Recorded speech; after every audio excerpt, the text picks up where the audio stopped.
Good afternoon student. तो जैसा कि कल हमने नॉर्थ वेस्ट कॉर्नर रूल किया था, तो आज उसी के बेस पे हम एक और एग्जांपल करेंगे। उसके बाद हमारा जो नेक्स्ट जो मेथड है हम वो करेंगे, ठीक है। तो ये हमारे पास क्वेश्चन है, जैसे ये एक्सरसाइज में आपके पास मैं भेज भी चुकी हूँ। इसमें फर्स्ट क्वेश्चन गिवन है, ओरिजिन दे रखे हैं क्या क्या, O1, O2, O3 और डिमांड दे रखी है साथ में D1, D2, जहाँ हमें इसे सप्लाई करना है, डेस्टिनेशन सॉरी, ठीक है। और ये सप्लाई हो गई।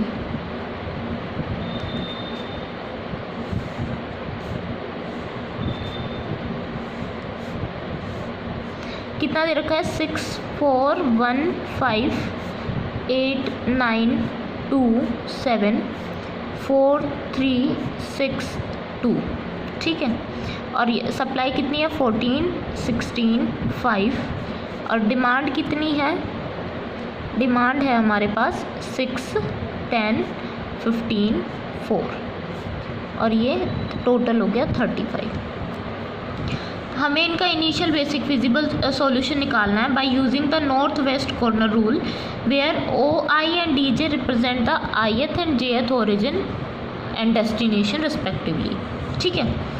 तो अब हम क्या करते हैं, सबसे पहले हमारा नॉर्थ वेस्ट कॉर्नर रूल लगाते हैं। तो हमारे पास अब देखो कौन से कितने क्रॉस की मैट्रिक्स बनेगी, ये 3x4 की, 3x4 की मैट्रिक्स बनेगी हमारे पास, क्योंकि 3 ओरिजिन है और 4 क्या है, डेस्टिनेशन है। तो हम एक मैट्रिक्स फॉर्म में बना लेते हैं ऐसे, जहाँ पे हम सेल में एंट्रीज कराएंगे। तो 3 रो होंगी हमारे पास और 4 हो गए हमारे डेस्टिनेशन, तो 4 हो गए कॉलम, ठीक है। अब यहाँ से सबसे पहले हम क्या करते हैं, X11 निकालते हैं, X11। North west corner rule का मतलब ही क्या है, हमें सबसे पहले ये जो नॉर्थ टॉप मोस्ट जो कॉर्नर होता है उसको फिल कराना होता है, ठीक है। X11 हमारा क्या होता है, मिनिमम ऑफ ये AI and A1 and B1। अब यहाँ पे A1 क्या है, A1 है हमारा सप्लाई, AI जो रिप्रेजेंट कर रहा है वो सप्लाई है, और BJ क्या है हमारा, डिमांड है, ठीक है। तो यहाँ पे मिनिमम ऑफ A1 B1। अब मिनिमम ऑफ A1 की वैल्यू देखो क्या है, A1 है हमारा 14 और B1 कितना है, B1 है हमारा 6, ठीक है, ये 6। इनमें से मिनिमम कौन सा मिला हमें, B1। तो X11 की एंट्री क्या होगी, 6 की, ठीक है। यहाँ पे हम क्या करेंगे, 6 पहले से ही जो इसका दे रखा है, 6 के साथ जो इसकी सेल एंट्री है वो आ गई 6, और साथ में इनकी क्या करते हैं हम, ये जो कॉस्ट गिवन होती है वो लेके चलते हैं ना, ठीक है। उसके बाद हम क्या देखते हैं कि क्या हमारे पास 2 केसेस थे, या तो A1 ग्रेटर होगा B1 से, या फिर क्या होता है B1 ग्रेटर होता है A1 से। ये 2 केसेस थे। इसमें क्या कौन सा केस हो रहा है हमारा, A1 ग्रेटर है B1 से, ये वाला केस लग रहा है। अगर ये वाला केस लगता है, मतलब अगर हमारा A1 ग्रेटर होता है B1 से, तो क्या होता है, यहाँ पे देखो, यहाँ पे तो इसका तो ये जो जितनी डिमांड थी वो फिल करा दी ना हमने यहाँ पे, तो यहाँ पे क्या रह गया 0, बट यहाँ पे कितना रह गया 6, 14 - 6 कितना रह गया 8, ठीक है। सप्लाई तो अभी भी रहती है 8 यूनिट्स की। तो हम क्या करते हैं, अगर हमारा A1 ग्रेटर होता है B1 से, तो हम कहाँ जाते हैं, राइट साइड कॉलम में जाते हैं, राइट साइड नेक्स्ट कॉलम। तो ये हमारा कौन सा कॉलम हो गया, X12, ठीक है, X12 कॉलम हो गया। राइट साइड में गए क्योंकि हमारा A1 ग्रेटर था B1 से। ये किसके इक्वल होता है हमारा, minimum of A1 minus B1, A1 minus X11 sorry, X11, और साथ में क्या आता है B2। अब B2 क्या है हमारा 10 है, और A1 माइनस X11 क्या है 8 है। ये कैसे, मिनिमम ऑफ A1 कितना था 14, X11 कितना है 6, और B2 क्या है हमारा अब 10 है, ठीक है। तो इनमें से मिनिमम कौन सा बनेगा, मिनिमम 8 और 10, मतलब कि 8। तो यहाँ पे कितने की एंट्री हो जाएगी, जो गिवन है उसके साथ में 8, ठीक है, एंट्री हो गई। अब ये एंट्री होगी, मतलब ये इक्वल टू क्या हो गया 0, ठीक है। और ये इसमें से 10 माइनस 8 गया तो कितना बच गया 2।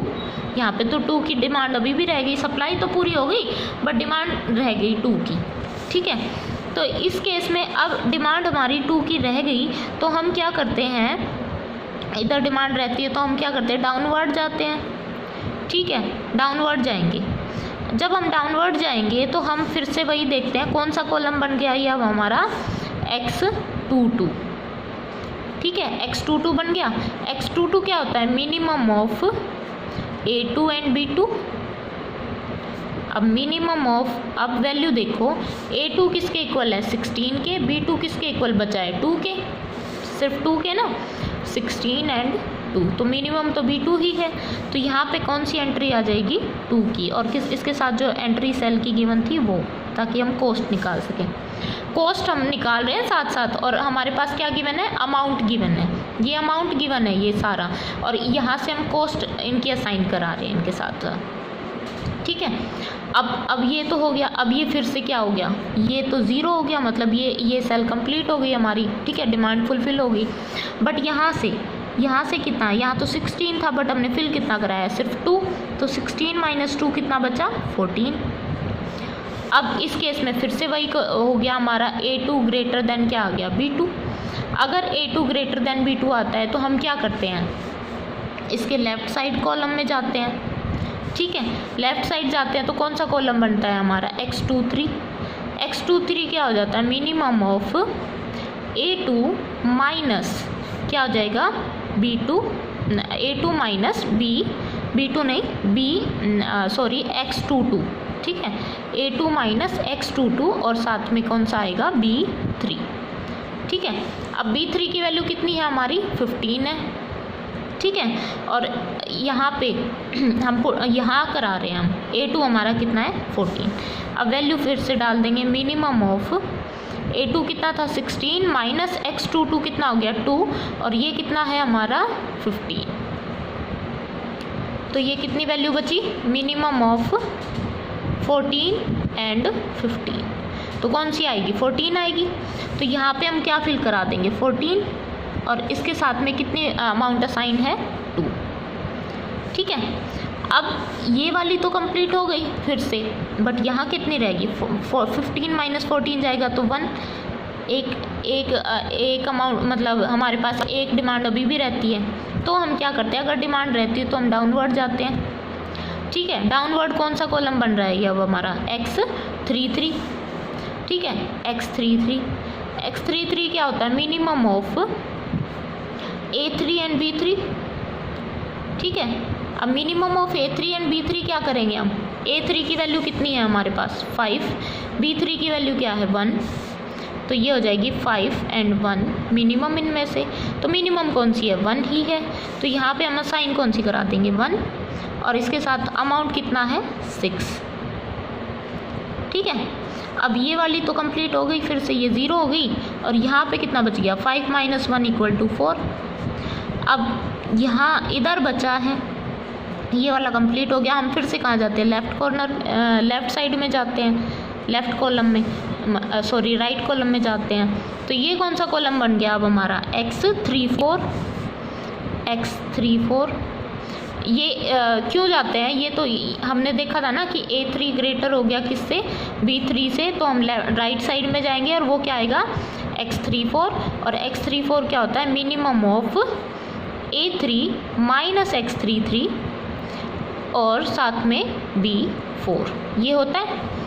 अब मिनिमम ऑफ A3 कितना है A3 माइनस x33, A3 कितना है 5, x33 कितना आया 1, मतलब 5 माइनस 1, और B4 कितना है हमारा 4, तो दोनों में क्या हो गई टाई, मतलब मिनिमम ऑफ 4 दोनों टाई होगी, तो हम इनमें से कोई भी फिल करा देंगे। तो हम यहाँ क्या करेंगे 4 हमने फिल करा दिया और 2, और वैसे भी हमारी एंट्रीज़ क्या होगी अब कंप्लीट हो गई, ठीक है। तो हमें मिल गया सेल एंट्री हमने करा दी, तो हमें वो सीक्वेंस मिल गई, वो जो एक ऐसा सीक्वेंस मिल गया, ऐसा ऑर्डर मिल गया जिसको हम परफॉर्म कराएंगे तो हमारी ट्रांसपोर्टेशन की जो कॉस्ट है वो क्या आएगी, मिनिमम आएगी। अब ये ट्रांसपोर्टेशन की कॉस्ट कितनी बन गई, अब हम क्या करते हैं, ये जो गिवन होता है इनको क्या कर लेते हैं, मल्टीप्लाई कर लेते हैं। ठीक है, ये जो सेल एंट्रीज आई साथ में इनकी अमाउंट के साथ क्या करते हैं, मल्टीप्लाई करते हैं और ऐड कर देते हैं। तो यहाँ पे देखो 6 × 6 plus 4 × 8 plus 9 × 2 plus 2 × 14 plus 6 × 1 plus 2 × 4। ठीक है, तो ये इसको क्या बोलते हैं हम, टोटल कॉस्ट। टोटल कॉस्ट कैसे हुई, x11 C1, x12 C2, x क्या हो गया, ये x हमारा हो गया 22 C2 और x23 C3, x33 C3 और साथ में ये कौन सा आया, x34 C4। ठीक है, ये कॉस्ट आ गई साथ में। अब इनको मल्टीप्लाई करेंगे, जब ऐड करेंगे तो ये टोटल आएगा हमारा 6 6 36 48 प्लस 28 प्लस 6 प्लस 8, तो ये हमारा 128 के इक्वल आता है। तो हमारी टोटल कॉस्ट क्या आएगी, 128। ठीक है, तो आई होप तुम्हें नॉर्थ वेस्ट कॉर्नर रूल समझ आ गया होगा। यहाँ पे देखो 128 इसकी कॉस्ट है और हमारी एंट्रीज इन्होंने दी है। x11 क्या आई, 6, ये देखो x11 6, x12 8, x22 2, x23 14, x33 कितना आया 1, x34 कितना आया 4। तो ये हमारे अमाउंट हमने निकाल लिए थे। ठीक है, तो ये हमारा नॉर्थ वेस्ट कॉर्नर के बेस पे क्वेश्चन था। इसके बाद आप खुद ट्राई करके देखना, फिर कल हम इसका जो नेक्स्ट जो मेथड है रो मिनिमम वो वाला करेंगे। ठीक है, नेक्स्ट मेथड हमारा है रो मिनिमम मेथड, हम ये कल करेंगे।